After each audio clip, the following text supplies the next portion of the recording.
Pascal Rodor, donc là je suis président de l'association Emeraude. Aujourd'hui c'était l'Assemblée Générale.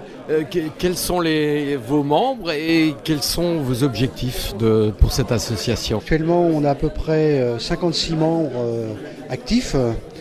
L'objectif de notre association c'est avant tout de se réunir, de se rassembler et de perpétuer l'histoire des forces sous-marines à travers nos différentes expériences que l'on a pu avoir les uns et les autres. Et tout ça sur 3 départements, puisqu'on touche à la fois la Loire-Atlantique, le Maine-et-Loire et la Vendée. Vos derniers travaux, vos dernières missions, pourrait-on dire, c'est quand même la base sous-marine de Saint-Nazaire avec ce fameux sous-marin, l'Espadon. C'était un gros challenge. Effectivement, l'idée était de renouer les contacts avec l'écomusée, chose qui a été faite tout à fait simplement et en bonne entente, et d'apporter notre expertise, de telle manière à ce que l'Espadon retrouve sa version originale et notamment sur nombre de pièces qui étaient inconnues où il y avait besoin d'une expertise technique.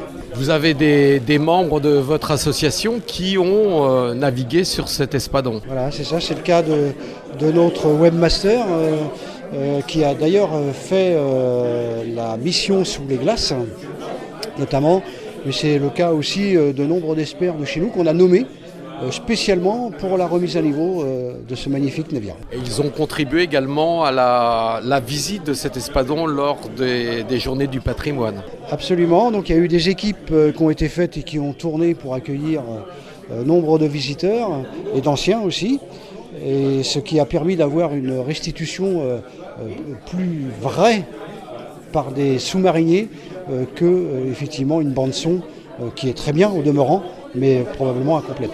Quels vont être vos prochains objectifs dans les années ou dans les mois qui viennent pour cette association? On avait un objectif premier qui était la reconstruction dans la bienveillance de notre association.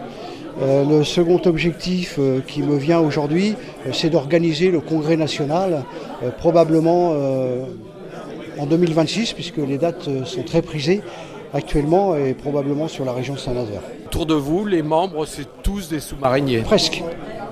Presque, puisqu'on a des membres honoraires aussi. On a des gens qui ont œuvré pour les sous-marins, que ce soit des ingénieurs d'armement ou autres qui peuvent intégrer notre association.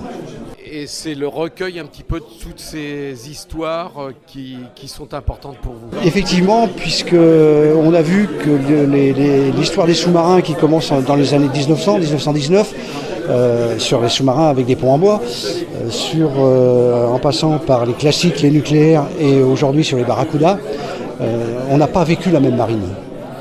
Et on s'aperçoit en interviewant les anciens qu'effectivement, jusqu'au classique, on est sensiblement sur les mêmes choses, on a vécu les mêmes choses. Par contre, tout ce qui est partie nucléaire, sous-marin nucléaire d'attaque, là, c'est une autre sous-marinade.